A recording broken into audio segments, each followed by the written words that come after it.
ഇയാൾ ആരാ? എന്റെ തന്തയാണോ താജുദ്ദീൻ? അത് ഞങ്ങൾക്ക് അറിയത്തില്ല ചേച്ചി, അത് എനിക്കറിയാൻ പാടില്ല. ഒരു ഇന്റർവ്യൂവിൽ ഇരുന്ന് ചോദിക്കുന്ന ചോദ്യമാ, താജ് ആരാ, എന്റെ തന്തയാണോ എന്ന്. ഈ കൊല്ലം സുധീരോടെ കിടന്നുണ്ടാക്കിയ ഒരു കുഞ്ഞുണ്ടല്ലോ, അങ്ങനെ തന്നെ പറയും. ആളുടെ കൂടെ കിടന്നിട്ട് ഒരു കുഞ്ഞെനിക്കുണ്ടായല്ലോ. എന്തൊക്കെയാ വിളിച്ചു പറയുന്നേ? തറവാട്ടിൽ പിറന്ന കൊല്ലം സുധിയുടെ പ്രിയപ്പെട്ട ഭാര്യയെ നിങ്ങൾ എന്തൊക്കെയാ വിളിച്ചു പറയുന്നത്? ഒരു ഇന്റർവ്യൂവിൽ കയറിയിരുന്ന ഇതൊക്കെ പറയുന്നതെന്ന് ഒരു ചെറിയ ധാരണ ഉണ്ടാവണം നിങ്ങൾക്ക് കേട്ടോ. ഒരു ഇച്ചിരി വിവേകം ഉപയോഗിച്ച് കയറിയിരുന്ന ഓരോന്നൊക്കെ വിളിച്ച് കൂവ്. ഇനിയിപ്പം ആള് ഞാൻ തമ്മിലുള്ള സെക്സ് ചാറ്റ് പുറത്ത് വന്നെന്ന് വെച്ചോട്ടെ, എനിക്ക് യാതൊരുവിധ നാണക്കേടുമില്ല, ഒന്നുമില്ല. കാരണം കൊല്ലം സുധിയുടെ കൂടെയല്ലേ, എനിക്ക് വിഷയമല്ല. ചേച്ചിക്ക് വിഷയമല്ലെന്ന് എല്ലാവർക്കും മനസ്സിലായി കഴിഞ്ഞതാ ചേച്ചി. കാരണം ചേച്ചിക്ക് തീരെ മാനക്കേടും നാണക്കേടും ഒന്നുമില്ലെന്ന് എല്ലാവർക്കും മനസ്സിലായി കഴിഞ്ഞു. അതുകൊണ്ട് തന്നെ എന്താന്ന് വെച്ച് കഴിഞ്ഞാൽ കാണിച്ചോ. ഇനി നമുക്ക് കാര്യത്തിലേക്ക് വരാം.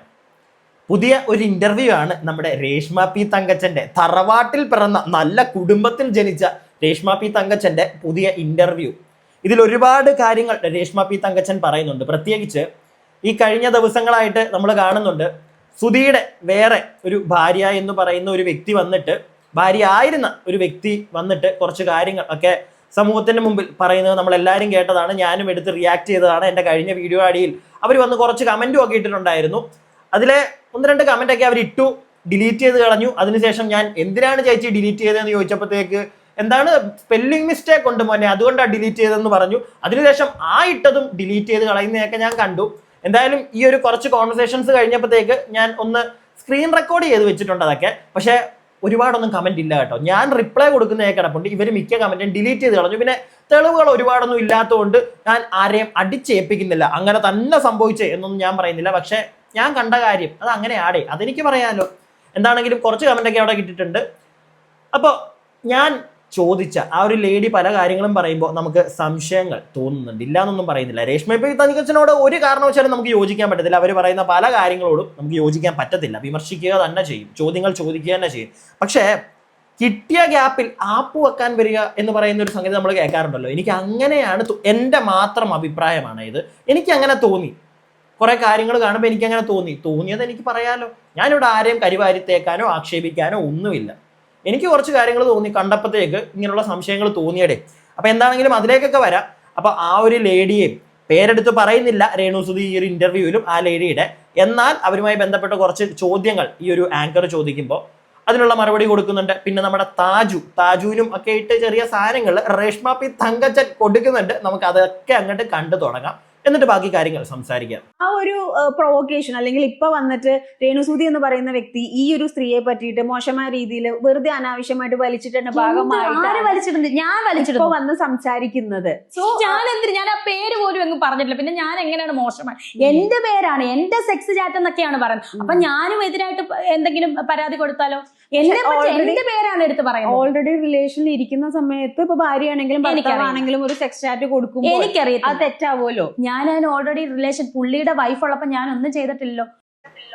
പുതുതായിട്ട് രംഗത്ത് വന്ന ചേച്ചി ഇവർ ഈ പറയുന്നതിനകത്ത് ഒരു പോയിന്റ് ഉണ്ട്. അത് വേറൊന്നുമല്ല, ഇവരും നിങ്ങൾക്കെതിരെ ഒരു കേസുമായിട്ട് മുന്നോട്ട് പോയാൽ കേസിന്റെ പുറകെ കേസായിട്ട് അങ്ങോട്ടും ഇങ്ങോട്ടും കിടന്ന് ഓടേണ്ട വരും. ഉള്ള കാര്യം ഞാൻ പറഞ്ഞേക്കാം.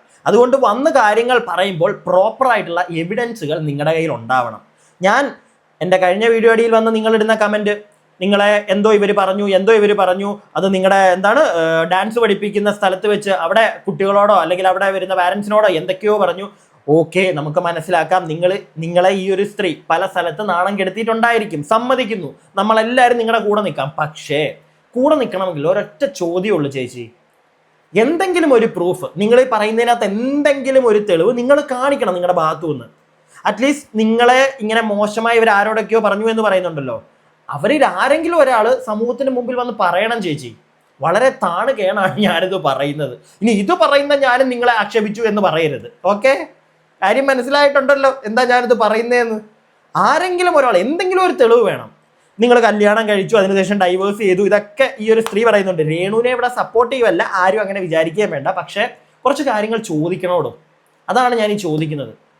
നിങ്ങളെ കല്യാണം കഴിച്ചു, അതിനുശേഷം ഈ രേണു ഇടയ്ക്ക് വന്ന് മറ്റേ ചാറ്റുകൾ കാര്യങ്ങൾ, അതിനുശേഷം നിങ്ങളെ വിട്ടു അല്ലെങ്കിൽ നിങ്ങൾ വേണ്ടാന്ന് വെച്ചു, ഇതൊക്കെ പറയുന്നുണ്ട്. നിങ്ങൾ കല്യാണം കഴിച്ചു എന്ന് വരെ പറഞ്ഞു. മാരേജ് സർട്ടിഫിക്കറ്റ് കാണിക്കാം. വേണ്ട പോട്ടെ, അതൊന്നും ആരും കാണിക്കേണ്ട കാര്യമല്ല. നിങ്ങൾ കാണിക്കേണ്ട കാര്യമില്ല. നാട്ടുകാർ ചോദിച്ചെന്ന് പറഞ്ഞത് കാണിക്കേണ്ട കാര്യമില്ല. പക്ഷെ നിങ്ങൾ വന്ന് കുറെ പരാമർശങ്ങൾ നടത്തുമ്പോൾ അതിന് നിങ്ങൾ പറയുന്ന കാര്യങ്ങളെ ചോദ്യം ചെയ്യുമ്പോൾ നിങ്ങളുടെ ഭാഗത്തു നിന്നുള്ളൊരു തെളിവ് നിങ്ങൾ കാണിക്കണം. മാരേജ് സർട്ടിഫിക്കറ്റ് കാണിക്കണ്ട. കല്യാണം കഴിഞ്ഞു എന്നല്ലേ പറയുന്നേ, ഒരു കല്യാണ ഫോട്ടോ ഡാനി സത്യൻ എന്ന് പറയുന്ന യൂട്യൂബർ നിങ്ങളുടെ പഴയ ഒരു വീഡിയോ അവൻ കുത്തിപ്പൊക്കി, പഴയ ഒരു കല്യാണ വീഡിയോ. പക്ഷെ സുധിയുമായി ബന്ധപ്പെട്ട ഒന്നും അവിടെ ഒന്നും കാണുന്നില്ല, എങ്ങും ഇല്ല. നിങ്ങൾ ഈ പറയുന്ന മാത്രമേ ഉള്ളൂ. ഒരാൾ വന്ന് പറഞ്ഞാൽ മൊത്തത്തിൽ നമ്മളങ്ങ് വിശ്വസിച്ച് നിങ്ങളുടെ കൂടെ നിൽക്കണോ? അതാണ് എൻ്റെ ചോദ്യം. എന്തെങ്കിലും ഒരു തെളിവ് നിങ്ങളുടെ ഭാഗത്തുനിന്നുണ്ടെങ്കിൽ 101% ഞാൻ ഉൾപ്പെടെ നിങ്ങളെ സപ്പോർട്ട് ചെയ്യും, കംപ്ലീറ്റ്ലി സപ്പോർട്ട് ചെയ്യും. നിങ്ങൾ പറയുന്ന കാര്യത്തോട് നമ്മൾ യോജിക്കും. പക്ഷെ ഇതിപ്പോ ഒന്നുമില്ല. നിങ്ങൾ വന്ന് ഈ പറയുന്ന മാത്രമല്ല, അതും പറഞ്ഞ കാര്യങ്ങൾ തന്നെ. അവിടെ പറഞ്ഞു, ഒരു ഇന്റർവ്യൂവിൽ രേണു പറഞ്ഞു, എന്താണ് കൂട്ടുകാരികളോട് പറഞ്ഞു, ഭർത്താവിന്റെ കൂട്ടുകാരന്മാരോട് പറഞ്ഞു. ഇതെല്ലാം നിങ്ങൾ പറയുന്നതാ. ഒരാൾ വന്ന് സമൂഹത്തിന് മുമ്പിൽ എന്തങ്ങ് ഛർദ്ദിച്ചാലും മൊത്തത്തിൽ അങ്ങെടുത്ത് വിഴുങ്ങണമെന്നാണോ? അതിന് എന്നെ കിട്ടത്തില്ല. എന്തെങ്കിലും ഒരു കുഞ്ഞു തെളിവ്, മനസ്സിലായില്ലേ? അതുപോലെ തന്നെ രേണു ഇവിടെ ഈ പറയുന്ന കാര്യം കേട്ടല്ലോ, അവരുടെ പേര് രേണു എങ്ങും പറഞ്ഞിട്ടില്ല എന്ന് രേണു പറയുന്നുണ്ട്. ഞാനത് ആദ്യം തൊട്ട് പറയുന്നൊരു കാര്യമാണ്, ഞാനും കേട്ടിട്ടില്ല. ഞാൻ ഒരുപാട് പേരോട് ചോദിച്ചു, നിങ്ങൾ ആരെങ്കിലും കേട്ടിട്ടുണ്ടോ ഈ ഒരു സ്ത്രീയുടെ പേര്, ഇപ്പൊ വന്നിരിക്കുന്ന ആ ഒരു ലേഡിയുടെ പേര് ഈ രേണു എന്ന് പറയുന്ന വ്യക്തി, അല്ലെങ്കിൽ നമ്മുടെ രേഷ്മ പി തങ്കച്ചൻ എവിടെയെങ്കിലും പറഞ്ഞ് ആരെങ്കിലും കേട്ടിട്ടുണ്ടോ എന്ന് ഞാൻ കുറേ പേരോട് ചോദിച്ചു. ആരും കേട്ടിട്ടില്ല. ഇവർ മാത്രം കേട്ടിട്ടുണ്ട്. അത് പോലീസിൻ്റെ കൊടുത്തിട്ടുണ്ട് എന്നാൽ ലേഡി പറയുന്നു. ഓക്കെ, അവർ പറയുന്നത് കള്ളമാണെന്ന് ഞാൻ പറയുന്നില്ല, ചിലപ്പോൾ കൊടുത്തിട്ടുണ്ടായിരിക്കും. പക്ഷെ അത് ഏതെങ്കിലും ഒരു സമൂഹ മാധ്യമങ്ങളിൽ, ഇൻസ്റ്റയിലോ യൂട്യൂബിലോ എവിടെയെങ്കിലും അവരാ പറഞ്ഞ കാര്യം കാണേണ്ടതല്ലേ? നമ്മളൊന്നും തപ്പിയിട്ടത് കാണുന്നില്ല ചേച്ചി. നിങ്ങൾ അത് കാണിക്കണ്ട. പക്ഷെ മറ്റേത് നിങ്ങൾ കല്യാണം കഴിച്ചു എന്ന് പറയുന്ന കാരണം അത് എന്തെങ്കിലും ജനങ്ങൾ വിശ്വസിക്കാനായിട്ട് എന്തെങ്കിലും ഒന്ന് കാണിച്ചതാ. പിന്നെ വേറൊരു കാര്യം, ഇത് ചെയ്യുന്ന ആൾക്കാരോട് മാത്രമാണ് ഞാൻ പറയുന്നത്. നമ്മൾ എന്തെങ്കിലും പറഞ്ഞു എന്ന് പറഞ്ഞ്, അതായത് കുട്ടികളെ ഉപദ്രവിക്കാതിരിക്കുക, അതൊന്നും ഒരിക്കലും നമ്മുടെ നാട്ടിൽ നമ്മൾ പ്രൊമോട്ട് ചെയ്യുന്ന കാര്യങ്ങളല്ല. പക്ഷേ നമ്മുടെ വീഡിയോ വഴി നമ്മൾ ആ ഒരു സാധനം ആർക്കിട്ടോ കുത്താതെ കുത്തിയപ്പോൾ അവർ വീട്ടിൽ കുറച്ച് ഡീസൻ്റ് ആവാൻ ശ്രമിച്ചിട്ടുണ്ടെങ്കിൽ, ആ കുട്ടിക്ക് നല്ലത് സംഭവിക്കുന്നുണ്ടെങ്കിൽ ഒരുപാട് സന്തോഷം എനിക്ക്. ഇതിനകത്തുനിന്ന് പലർക്കും പല കാര്യങ്ങളും മനസ്സിലായി കാണും. അത്യാവശ്യം കാര്യങ്ങളൊക്കെ നമ്മൾ അറിയുന്നുണ്ട്. പക്ഷേ ഒന്നും എടുത്ത് ഞാൻ വിത്ത് പ്രൂഫ് എവിഡൻറ്റ് നമ്മുടെ കയ്യിലുണ്ട്. പക്ഷെ ഒന്നും നമ്മളെടുത്ത് പുറത്ത് വിടത്തില്ല. അങ്ങനെയുള്ള ചീപ്പ് പരിപാടികൾ ഞാൻ ചെയ്യില്ല. എനിക്കത് താല്പര്യമില്ല. എനിക്കായിട്ട് എന്തെങ്കിലും ഒരു പ്രശ്നം വന്നാൽ എൻ്റെ കയ്യിലിരിക്കുന്ന തെളിവുകൾ ഞാൻ എടുത്ത് പുറത്തു വിടുന്നേ ഉള്ളൂ. അല്ലാതെ ഞാനൊന്നും ഒന്നിൻ്റെയും പുറകെ നിൽക്കുന്നില്ല, താല്പര്യവും ഇല്ല. ബാക്കി നമുക്ക് കേൾക്കാം. പുള്ളിയെടുത്ത ബെസ്റ്റ് സെക്സ് ചാറ്റ് പോലും സുധിച്ചേട്ടൻ. അതെന്താ സുധിച്ചേട്ടന് ഒന്നും അറിയത്തില്ലേ? എന്താ സുധിച്ചേട്ടന് ആ ചാറ്റിന് പറ്റത്തില്ല, കൊള്ളത്തില്ലേ സുധിച്ചേട്ടന് അതിന്?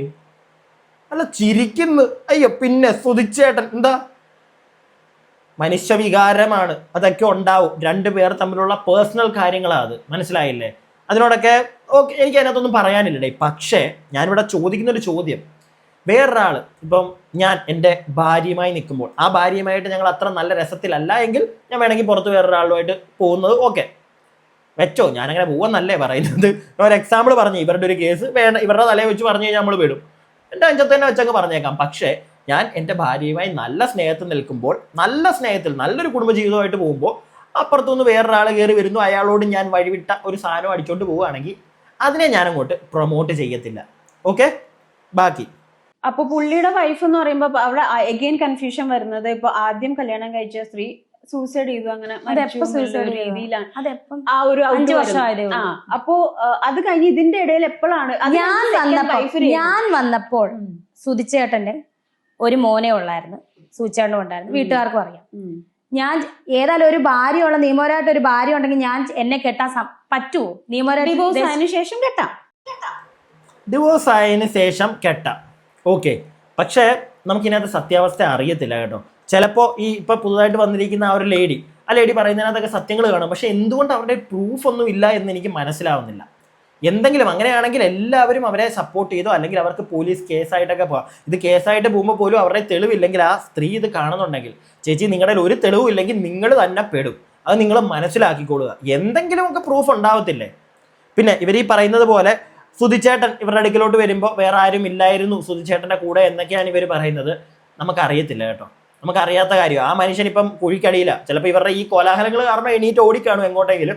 പിന്നെ വേറൊരു കാര്യം എനിക്ക് പറയണമെന്ന് തോന്നിയേ, ഈ കൊല്ലം സുധി എന്ന് പറയുന്ന വ്യക്തി അത്യാവശ്യം പുള്ളി മരിച്ചു കഴിഞ്ഞിട്ടാണെങ്കിലും ഇപ്പൊ പുള്ളിക്ക് കിട്ടുന്ന ഒരു ഫേമസ് ആയിട്ടുള്ള ഒരു സാധനമുണ്ട് എല്ലായിടത്തും. എനിക്കൊന്ന് ലോകമെമ്പാടും കൊല്ലം സുധി ഇത് കേൾക്കുന്നുണ്ട്. പുള്ളി ജീവിച്ചിരുന്നപ്പോൾ പുള്ളിക്ക് ഇത്രയും ഒരു കിട്ടിയിട്ടുണ്ടോ എന്ന് എനിക്ക് അറിയത്തില്ല, ഒരു എക്സ്പോഷർ കിട്ടിയിട്ടുണ്ടോ എന്ന് എനിക്ക് എന്തായാലും അറിയത്തില്ല. അതിൽ രേണുസുതി വലിയൊരു പങ്ക് വഹിക്കുന്നുണ്ട്. നമുക്ക് ബാക്കി കേൾക്കാം. എന്തായാലും ആകട്ടെ, എനിക്കതിന് പാസ്റ്റ് സൂചിച്ചാണ്ട് എന്റെ പാസ്റ്റിനെ പറ്റി അധികം ചെകഞ്ഞിട്ടില്ല. ഞാൻ ആളുടെ പാസ്റ്റിനെ പറ്റി ചെകഞ്ഞിട്ടില്ല. ആളുടെ പാസ്റ്റിനെ പറ്റി ഒന്നും തികയണ്ട ചേച്ചി, തികയണ്ട. നമ്മൾ ഒരാളെ കല്യാണം കഴിക്കാൻ പോകുമ്പോൾ അയാളുടെ പാസ്റ്റിനെ പറ്റി തികയണ്ട. പക്ഷെ അറ്റ്ലീസ്റ്റ് അയാൾക്കൊരു കുടുംബമുണ്ടോ എന്ന് നമ്മൾ തിരക്കണം. അങ്ങനെ ഒരു കുടുംബം ഉണ്ടെങ്കിൽ ആ കുടുംബത്തിൽ എന്തെങ്കിലും പ്രശ്നം ഉണ്ടെങ്കിൽ അത് വിട്ടിട്ടാണ്, അത് പറ്റത്തില്ല, രണ്ടുപേർക്കും ആ കുടുംബത്തിലെ പറ്റത്തില്ല, അവർ വിട്ടിട്ട് വരികയാണെങ്കിൽ ഓക്കെ നമുക്ക് കയറി ചെല്ലാം. പക്ഷെ ആ ഒരു കുടുംബമുള്ളപ്പോൾ അവരത്രയും സ്നേഹത്തോടെ നിൽക്കുന്ന സമയത്താണ് നിങ്ങൾ ഈ സൈഡിൽ കൂടെ കയറി ചെന്ന് ഈ കലാപരിപാടിയൊക്കെ ഒപ്പിച്ചതെങ്കിൽ അതിനോട് യോജിക്കാൻ പറ്റത്തില്ല. ഇവർ ഈ പറയുന്ന കോടികളുടെ തുക അപ്പോ ഇൻഷുറൻസ് ക്ലെയിം ആരാ ഇത് പറഞ്ഞ? ഇൻഷുറൻസ് എനിക്ക് അതിനെപ്പറ്റി അറിയത്തില്ല. താജു എന്ന് പറയുന്ന ആ വ്യക്തി ഇൻഷുറൻസിനെ പറ്റിയൊക്കെ സംസാരിക്കുന്നുണ്ട്. സത്യാവസ്ഥ അതിന്റെ നമുക്ക് അറിയത്തില്ല. അറിയാതെ ചുമ്മാ കയറി അങ്ങ് തെറി പറയാൻ ഞാൻ നിൽക്കുന്നില്ല. ബാക്കി കേൾക്കാം. താജുദ്ദീനാണോ ഇൻഷുറൻസ് ക്ലെയിം എനിക്ക് തരുന്നത്? എല്ലാ പേപ്പേഴ്സും കാര്യങ്ങളും എല്ലാം അപ്ഡേറ്റ് എമൗണ്ട്, ഈ പൈസകളൊക്കെ എവിടെ പോകുന്നു? ഓക്കെ, ഇയാൾ ആരാ? എന്റെ തന്തയാണോ താജുദ്ദീൻ? അത് ഞങ്ങൾക്ക് അറിയത്തില്ല ചേച്ചി, അത് എനിക്കറിയാൻ പാടില്ല.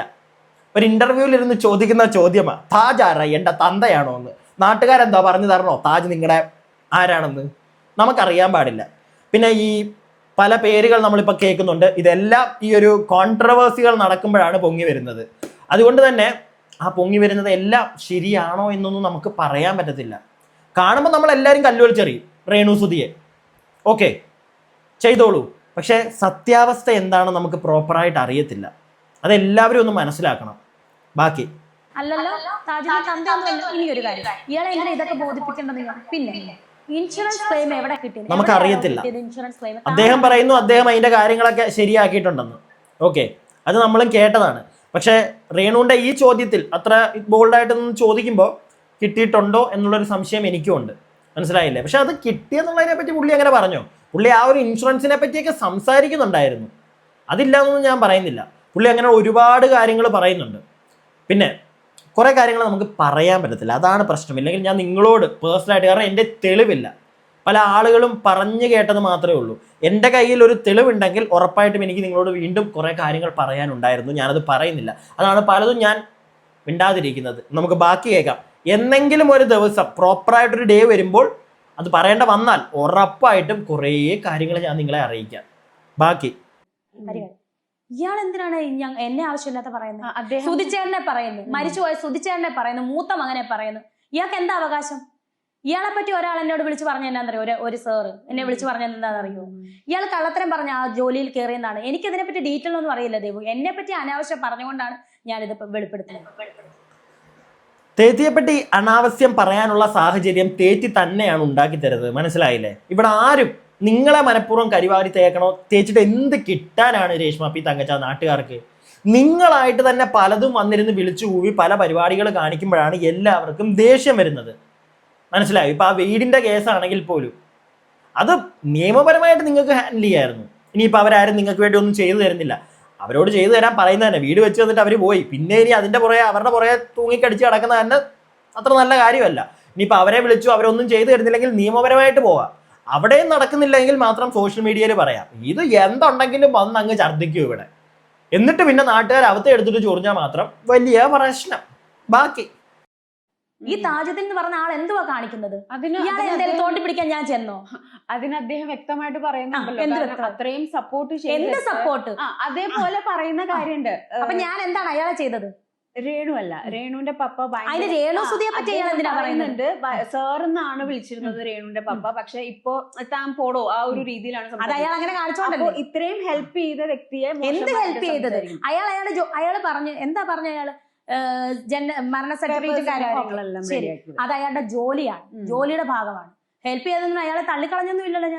ഞാൻ സത്യം പറഞ്ഞ ഫോണിൽ സംസാരിച്ചിട്ടില്ല. നേരെ ഇയാൾ സംസാരിച്ചിട്ടുള്ളത് ആ പഴയ വീട്ടിൽ അവിടെ വെച്ചിട്ട് എൻ്റെ അടുത്ത് പറയായിരുന്നു, നീ ഇങ്ങനെ അവരുടെ ഇങ്ങനെ പറയണം അങ്ങനെ പറയണന്നല്ലാതെ. ഇയാൾ എന്നിട്ട് കിച്ചുവിനെ ഫോൺ വിളിച്ച് എന്ത് മര്യാദക്കാ സംസാരിച്ചത്? അപ്പൊ എന്നോട് പറഞ്ഞു ഇതല്ലേ അയാളുടെ ജോലി, അത് നമുക്ക് മനസ്സിലാക്കാം ചേച്ചി. പക്ഷെ ഞാനൊരു കാര്യം ചോദിക്കട്ടെ, അയാളുടെ ജോലിയാണോ ഇടക്കിടക്ക് നിന്റെ കുടുംബത്തിന് ചെലവിന് തരിക എന്നുള്ളത്? അല്ലല്ലോ. സുധി ഉണ്ടായിരുന്നപ്പോഴും സുധി പോയതിന് ശേഷവും കുറെ പൈസ മേടിച്ചിട്ടില്ലേ? അതിൻ്റെ ഒരു നന്ദി അതൊന്ന് കാണിച്ചൂടെ ഈ ഇന്റർവ്യൂവിൽ കയറിയിരുന്ന് ഇത്രയും അയാൾക്കെതിരെ പറയുന്നതിന് മുമ്പ്? അത്രയും പുള്ളി തന്നെ കാണിച്ചല്ലോ. പുള്ളി സമൂഹത്തിന് മുമ്പിൽ കാണിച്ചു ഇതാ ഇത്രയൊക്കെ പൈസ കൊടുത്തിട്ടുണ്ടെന്ന്. രേണുസുതി അതുമെല്ലാം കണ്ടായിരുന്നോ? അല്ലെങ്കിൽ സുഹൃത്തുക്കൾ ആരെങ്കിലും കണ്ടിട്ട് പറഞ്ഞു തന്നായിരുന്നോ ഇങ്ങനെ പുള്ളി കാണിച്ചിട്ടുണ്ട്? പ്രൂഫ് വരെ പുള്ളി കാണിച്ചു. എന്തെങ്കിലും ഇച്ചിരി നന്ദി ഉണ്ടെങ്കിൽ ഈ വന്നിരുന്ന ആ പുള്ളി ഇങ്ങനെ പറയുമോ? നീ വേണ്ട, കൂടുതൽ പറഞ്ഞു കഴിഞ്ഞു കഴിഞ്ഞാൽ മോശമായിപ്പോ. ഇവളുടെ ആ ഒരു സ്റ്റാൻഡേർഡിലേക്ക് ഇറങ്ങിച്ചെന്ന് ചില സമയത്ത് സംസാരിക്കാറുണ്ട്. എന്ന് വെച്ച് എപ്പോഴും അങ്ങനെ അങ്ങ് സംസാരിക്കാൻ പറ്റണമെന്നില്ല, താല്പര്യമില്ല. എങ്ങനെ പറ്റുന്നു രേണുസുതി? നിങ്ങൾക്ക് എങ്ങനെ ഇത്രയും തൊലിക്കട്ടി ഉണ്ടാവുന്നു? അയാൾ കാണിച്ചു, ജനങ്ങളെ എല്ലാവരെയും കാണിച്ചു നിങ്ങൾക്ക് തന്ന പൈസ, അതിൻ്റെ കണക്ക്, ഗൂഗിൾ പേ, മനസ്സിലായോ? ഡീറ്റെയിൽ കാണിച്ചു. ആ വ്യക്തിയാണ് നിങ്ങൾ വന്നിരുന്നത് പറയുന്നത്. ജനങ്ങൾ ആരെങ്കിലും നിങ്ങളെ സപ്പോർട്ട് ചെയ്യുമോ? ഒന്ന് മനസ്സിലാക്കുക. പിന്നെ നിങ്ങളുടെ ഡാഡി കൂള് പപ്പ, ഈ പപ്പയെ പറ്റി കൂടുതലൊന്നും ഇനി പറയാൻ ഞങ്ങൾക്ക് താല്പര്യമില്ല. കുടുംബത്തിനെ വലിച്ചഴച്ചു എന്നാവും, താല്പര്യമില്ല. അയാൾ കാണിച്ചതൊക്കെ ഇവിടെ എല്ലാവരും കണ്ടതാ. അയാളുടെ ഒരു വീഡിയോ ഞാൻ കഴിഞ്ഞ ദിവസം വിട്ടു, കുറച്ച് വർഷങ്ങൾക്ക് മുമ്പ്. ആ വീട് പണി നടന്നപ്പോൾ സൂപ്പർ വീട്, ഹെവി വീട്, ഞാൻ നോക്കി നടത്തിയ അടിപൊളി കിണ്ണം കാച്ചി വീടൊക്കെ അയാൾ അന്ന് പറഞ്ഞിട്ട് ഇന്ന് വന്നിട്ട് എല്ലാം പ്രശ്നം, അയാൾക്ക് പ്രശ്നം. എന്നാ സ്വന്തം കയ്യിൽ നിന്ന് കാശെടുത്ത് ചിലവാക്കി ചെയ്യാനോ? അതിനും വയ്യ. നല്ല പപ്പ അയാള്. എന്താണ് അയാൾ കാണിച്ചത് രേണു? അയാൾ നിങ്ങൾക്ക് തന്ന കാശിന്റെ കണക്ക് കാണിച്ചാണോ നിങ്ങൾക്ക് അച്ഛനും മോക്കും ഇപ്പൊ ഇത്രയും പൊട്ടിയത്? കുറച്ചും കൂടെ ആദ്യകാലങ്ങളിലൊക്കെ ഈ വ്യക്തി ഇല്ലെങ്കിൽ ഈ ലേഡിയുടെ വോയിസ് മാത്രമാണ് പുറത്തോട്ട് വന്നത്. അതിനുശേഷം 2 ദിവസം ഫേസ് വരുന്നതും അല്ലെങ്കിൽ ആ ഒരു എന്താ പറയാ, ഈവൻ ഒരു സെക്സ് ചാറ്റ് വരെ എടുത്ത് സൈഡിൽ വെച്ചിട്ട് അതായത് സുധി എന്ന് പറയുന്ന വ്യക്തിയുടെയും സുധിയുടെ ഭാര്യയായ രേണു എന്ന് പറയുന്ന വ്യക്തിയുടെയും, കൊല്ലം സുധിച്ചേട്ടന്റെയും സുധിയുടെ വൈഫായിരുന്ന രേണു സുധിയുടെ സെക്സ് ചാറ്റ് ആണോ അവര് പുറത്ത് വരുത്തിയത് അല്ല വന്നത്? ഓക്കെ, ശരി. ഞാൻ ഒരു കാര്യം ചോദിച്ചോട്ടെ. ഈ കൊല്ലം സുധിയുടെ കിടന്നുണ്ടാക്കിയ ഒരു കുഞ്ഞുണ്ടല്ലോ, അങ്ങനെ തന്നെ പറയും. ആളുടെ കൂടെ കിടന്നിട്ട് ഒരു കുഞ്ഞെനിക്കുണ്ടായല്ലോ. രേണു, നിന്റെ വീട്ടിലിരുന്ന് നീ ഇത് പറയുന്നതിന് കുഴപ്പമില്ല. നീ എവിടെ ഇരുന്ന ഇത് പറയുന്നത് നീ ഒന്ന് ആലോചിക്കണം. ലക്ഷക്കണക്കിന് ആളുകൾ കാണുക ഇത്. എങ്ങനെ നിന്നെ ഒരു മനുഷ്യന് നീ ഒരു മനുഷ്യസ്ത്രീയാണോ? ഒരു മനുഷ്യന് നിന്നെ ഇതൊക്കെ കേട്ടിട്ട് സപ്പോർട്ട് ചെയ്യാൻ പറ്റുമോ? പിന്നെ ചോദ്യം ഉണ്ട്, ഇവിടെയും ചോദ്യമുണ്ട്. ഇത് രേണുവിനോടുള്ള ചോദ്യമാണ്, മറ്റേ ലേഡിയോടുള്ളതല്ല. അവരുടെ എങ്ങനെ രേഷ്മ പി തങ്കച്ച നിങ്ങളുടെ ഈ ചാറ്റ് വന്നു? എങ്ങനെ അവരുടെ ഈ ചാറ്റ് വന്നു? അതൊരു ചോദ്യം തന്നെയാണ്. അവരെ കംപ്ലീറ്റ് ആയിട്ട് നമുക്ക് അങ്ങോട്ട് അടിച്ചാക്ഷേപിച്ച് അങ്ങനത്തെ പരിപാടിയൊന്നും നടക്കത്തില്ല കേട്ടോ. ഞാനത് വീണ്ടും പറയുന്നത്. അവരെ ഒരിക്കലും ആക്ഷേപിക്കാനോ ഞാനത് ചെയ്യത്തില്ല. ചോദ്യങ്ങൾ മാത്രമാണ് ചോദിക്കുന്നത്. ഇവിടെ ഒരു ചോദ്യം രേണുവിനോടാണ്, എങ്ങനെ അവരുടെ ആ ഒരു ചാറ്റ് കിട്ടി? ബാക്കി അതായത് ഈ വ്യക്തിയുമായിട്ട് പക്ഷേ ഈ സമയത്താണ് അതെനിക്ക് വർഷം ഞാൻ കേട്ടായിരുന്നു 2013. ഞാൻ അവരുടെ പേര് പോലും പ്രതിപാദിക്കുന്നില്ല കേട്ടോ.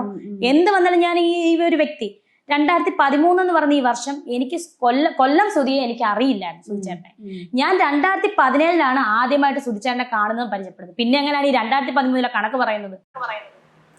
കണക്ക് പറയുന്നത് മാത്രമല്ല, പിന്നെ എങ്ങനെ അവരുടെ ആ ചാറ്റ് കിട്ടിയത്? ആ ചാറ്റിനെ പറ്റി അവർ സംസാരിക്കുന്നത് എനിക്ക് മനസ്സിലാവുന്നില്ല. അതൊക്കെ ഫേക്ക് ചാറ്റ്സോ അങ്ങനെ എന്തെങ്കിലും കാണിക്കാനുള്ള പരിപാടിയാണെങ്കിൽ അതൊക്കെ പണി കിട്ടും. അത് ആ സ്ത്രീക്കും ആരെങ്കിലും ഒക്കെ ഒന്ന് പറഞ്ഞു കൊടുക്കുക. കള്ളത്തരങ്ങൾ നമ്മൾ എപ്പോഴൊക്കെ കാണിച്ചാലും ഉണ്ടല്ലോ, എന്തെങ്കിലും ഒരു ദിവസം അത് പിടികിട്ടും, എന്തെങ്കിലും ഒരു ദിവസം അത് പൊളിയും. അത് ഉറപ്പുള്ള കാര്യമാണ്. അത് അവരെ സപ്പോർട്ട് ചെയ്യുന്നവരും ഒക്കെ ഒന്ന് മനസ്സിലാക്കുക. ലാസ്റ്റ് ഈ സപ്പോർട്ട് ചെയ്യുന്നവർ പെടും. അതാണ് അവിടെ എവിടെയും സപ്പോർട്ട് ചെയ്താൽ ഞാൻ നിൽക്കുന്നത്. കാരണം ഇത് മൊത്തത്തിൽ കണ്ടിട്ട് എനിക്ക് അങ്ങോട്ട് വിശ്വസിക്കാൻ തോന്നുന്നില്ലോടോ. മൊത്തത്തിൽ എല്ലാത്തിൻ്റെയും ഈ സുധിയുമായി ബന്ധപ്പെട്ട് വരുന്ന എല്ലാത്തിൻ്റെയും എന്തൊക്കെയോ അവിടെ എവിടെയൊക്കെ കള്ളത്തരം എനിക്ക് ഫീൽ ചെയ്യുന്നുണ്ട്. ജനങ്ങളെ, നിങ്ങളോടും കൂടെയാണ് ഞാൻ പറയുന്നത്. ആരെ എടുത്ത് തലയെ വെച്ച് പൊക്കി പിടിച്ച് സപ്പോർട്ട് ചെയ്യാൻ നിൽക്കണ്ട. എവിടെയൊക്കെയോ ഇച്ചിരി തട്ടും മുട്ടും പ്രശ്നങ്ങൾ ഇതിനകത്തുണ്ട്. കുറേ കാര്യങ്ങളൊക്കെ നമ്മൾ കേൾക്കുന്നതാണ്. അതാണ് ഞാനും എടുത്ത് അങ്ങോട്ട് ഛർദ്ദിച്ച് വെക്കാത്തത്. ആ കേൾക്കുന്ന കാര്യങ്ങളിലും ചിലതൊക്കെ വിശ്വസിക്കാൻ തോന്നുമ്പോൾ എന്തൊക്കെയോ ഇതിനകത്ത് മൊത്തത്തിലൊരു പാളിച്ചകളുണ്ടല്ലോ എന്നുള്ളൊരു തോട്ട് വരും. മരിച്ച കുഴിയിൽ നിന്ന് കിടന്ന വ്യക്തിയാണ്, എണീറ്റ് ഓടിക്കാണോ ഇതൊക്കെ കാരണം. ആ വ്യക്തിയെ പോലും കംപ്ലീറ്റ് ആയിട്ട് നമുക്ക് അങ്ങോട്ട് നല്ലൊരു മനുഷ്യൻ എന്നൊന്നും പറയാൻ പറ്റുന്നില്ലടോ. ആ ഒരു അവസ്ഥയാണ്. ഇതും കൂടെ നിങ്ങളൊന്ന് കേട്ടോ, ലാസ്റ്റ് ക്ലിപ്പ്. ഈ വീഡിയോസും മറ്റും ഒന്നും കാണാത്ത രേണു സുധി എന്ന് പറയുന്ന വ്യക്തി ഈ ഒരു പർട്ടിക്കുലർ ഇയറും കാര്യങ്ങളും പറഞ്ഞു, അതും ഫ്രണ്ട്സ് വന്ന് പറഞ്ഞാ? തീർച്ചയായിട്ടും ഞാൻ കാണാറില്ല. എന്റെ അമ്മ സത്യം, സുധിച്ചേട്ടനാണ് സത്യം, ഞാൻ കാണാറില്ല. സുധിച്ചേട്ടനാണ് സത്യം. ഇനിയിപ്പം പുള്ളിയെ പിടിച്ച് എന്ത് വേണമെങ്കിലും ചെയ്യാലോ. പോയല്ലോ, ഓൾറെഡി പോയല്ലോ. അമ്മയെ പിടിച്ചിട്ട് നൈസായിട്ടങ്ങ് മാറ്റി. സുധിച്ചേട്ടനാണ് സത്യം. ചേച്ചി എന്തോ ആയിക്കോട്ടെ, ചേച്ചി ഒന്നും കാണുന്നില്ലായിരിക്കും. ഓക്കെ, രാത്രി കുത്തിയിരുന്ന് ചേച്ചി ഇത് മൊത്തം കാണുന്നില്ലായിരിക്കും, സമ്മതിക്കാം. പക്ഷെ ആ ആങ്കർ ചോദിച്ചോണെങ്കിൽ ഡേറ്റ് വരെ എക്സാക്റ്റ് കൂട്ടുകാരങ്ങ് പറഞ്ഞു. എല്ലാം ഫുള്ള് കൂട്ടുകാരുടെ ഒരു കളിയാണ്. ഫുള്ള് കൂട്ടുകാരുടെ ഡ്രസ്സ് മേടിച്ച് തരുന്ന കൂട്ടുകാര്, വാച്ച് മേടിച്ച് തരുന്ന കൂട്ടുകാര്, വീഡിയോ കണ്ടിട്ട് ഡീറ്റെയിൽസ് പറഞ്ഞു കൊടുക്കുന്നത് കൂട്ടുകാര്. കൊള്ളാം, നല്ലതാ. ഇങ്ങനെയുള്ള കുറച്ച് കൂട്ടുകാരെ നമുക്ക് കിട്ടിയായിരുന്നെങ്കിലോ ഈ കഷ്ടപ്പാടെന്ന് പറഞ്ഞേനെ. എൻ്റെ പൊണ്ണ് രേണുചൊതി, രേഷ്മ പി തങ്കച്ച എന്താന്ന് വെച്ചാൽ കാണിച്ചു പോകും. ഇപ്പൊ ബിഗ് ബോസിലോട്ട് കയറുമല്ലോ, പോയി ഇറങ്ങി വരുമ്പോൾ അടിപൊളിയായിരിക്കും, എന്തെങ്കിലുമൊക്കെ ആവട്ടെ. പക്ഷേ ഇന്റർവ്യൂകളിൽ കയറിയിരുന്ന് സംസാരിക്കുമ്പോൾ അത് നോക്കിയും കണ്ട് സംസാരിച്ചില്ലെങ്കിൽ മോക്ക് തന്നെ 8ന്റെ പണി കിട്ടും. അത് ആലോചിച്ചു. എനിക്ക് അത്രേ പറയാനുള്ളൂ. പിന്നെ ഇവർക്കെതിരെ വരുന്ന ആളുകളോട് പ്രോപ്പറായിട്ടുള്ള തെളിവുകൾ ഇല്ലെങ്കിൽ പണി പാടും. നമ്മളൊക്കെ നമ്മുടെ അഭിപ്രായങ്ങൾ മാത്രമേ പറയുന്നുള്ളൂ. പക്ഷെ നിങ്ങളൊക്കെ ഇവർക്കെതിരെ ഓക്കെ ഇവരിങ്ങനെ ചെയ്തു എന്ന് പറഞ്ഞു വരുന്ന ആളുകളാണ്. അവരുടെ കയ്യിൽ പ്രോപ്പറായിട്ടുള്ള തെളിവുകളില്ലെങ്കിൽ പണി കിട്ടും. ഓർക്കുക, എൻ്റെ അഭിപ്രായം ഞാൻ പറഞ്ഞു. വീഡിയോ കാണുന്ന പ്രിയപ്പെട്ടവരെ, നിങ്ങളുടെ അഭിപ്രായങ്ങൾ താഴെ കമന്റ് ബോക്സിൽ പറയുക. വീഡിയോ ഇഷ്ടപ്പെട്ട ലൈക്ക് ചെയ്യുക. സബ്സ്ക്രൈബ് ചെയ്യാതെ കാണുന്ന ആളുകൾ ഒന്ന് സബ്സ്ക്രൈബ് ചെയ്യുക. അടുത്ത വീഡിയോയ്ക്കായി stay tuned and stay weird.